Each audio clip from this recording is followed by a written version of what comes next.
નમસ્કાર। અમારા ફરિયામાં વાડામાં જે ઢોરો બાંધ્યા હતા એમાં અજાણ્યા પશુ આવીને જંગલી જાનવર 2 વર્ષની વાસળીનું મારણ કરેલું છે।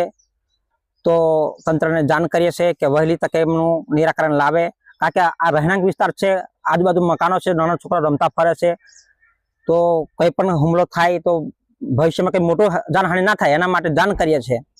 અને બીજું કે શું કે જેમ બને એમ એનું પાંજરું ગોઠવીને પકડવાની તજવીજ હાથ ધરે। અત્યારે જે વાછડાને ખેંચી ગયા કેટલા સુધી ખેંચી ગયા? અહીંયાથી 200-300 મીટર દૂર વાછડાને ખેંચી ગયેલ છે અને જંગલમાંથી મરણ કરેલું મળેલ છે। શું નામ તમારું? તમે? મારું નામ રાજેન્દ્રભાઈ છે। અમારે આ ભરતભાઈ ચંદુભાઈ નું વાછડાનું મારણ કરેલું છે, પીઠા ગામ નદી ફળિયું। તમે કયું આપણે જાણ કરેલી છે? હા, આરએફઓને ફોન કરીને જાણ કરેલ છે અને એ સાહેબ પણ અત્યારે આવે છે। અહીંયા વાઘ નીકળવાની કે છોટાઉદેપુર જિલ્લામાં વાત છે, તો તમને કેવું લાગે? હા, 2 દિવસ પહેલા જાણ થઈ હતી, વાતાવરણ સાંભળવામાં આવ્યું હતું કે ચિત્તો આજુબાજુ ગામમાં ફરે છે, પણ આજે જે દેખો નથી આવ્યો, પણ જે મારણ કરેલું તેથી લાગે છે કે નક્કી આવી ગયેલો છે આ વિસ્તારમાં।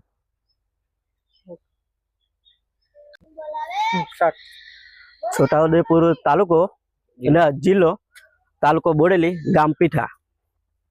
ત્યાં અંદર જંગલી જાનવર આવેલું રાત્રે, તો એક બચ્ચાને ખાઈ ગયું છે અને અહીં આગળ ભયનો માહોલ। શું ઘટના બની છે તમારે? અમારા ગામમાં જાનવર આવેલું, ગાયનું એક વાછરડું ખાઈ ગયું છે, તો ગામની અંદર માહોલ ચર્ચાઈ ગયો છે, ભયનો માહોલ। અને અમારા કાકાનું અહીં આગળ હતું, ભેંસોને એવું બાંધી મૂકેલા તબેલાની અંદર, એટલે ત્યાં આગળ જંગલી જાનવર આવી ગયેલું અને વાછરડાને ખાઈ ગયું છે અને ગામમાં માહોલ સર્જાઈ ગયો છે ભયંકર। શું છે તમારી માંગ છે? અમારી માંગ કે જલ્દી પકડવામાં આવે। બસ કમ્પ્લીટ 30 સેકન્ડ પછી કાકા, શું ઘટના બની તમારે અહીંયા? અહીંયા તો આ વાછરડાને ખેંચી ગયું છે મારી।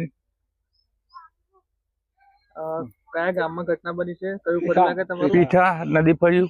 તમારું નામ? ભારતભાઈ ચંદુભાઈ। શું કેવું છે તમારે તંત્રને? શું કર જાણ કરો? તંત્રને જાણ કરીએ વળી કે વહેલી તકે કઈક ઇવેન્ટ કરે, વ્યવસ્થા કાર્યવાહી કરે, બીજું શું? કાકા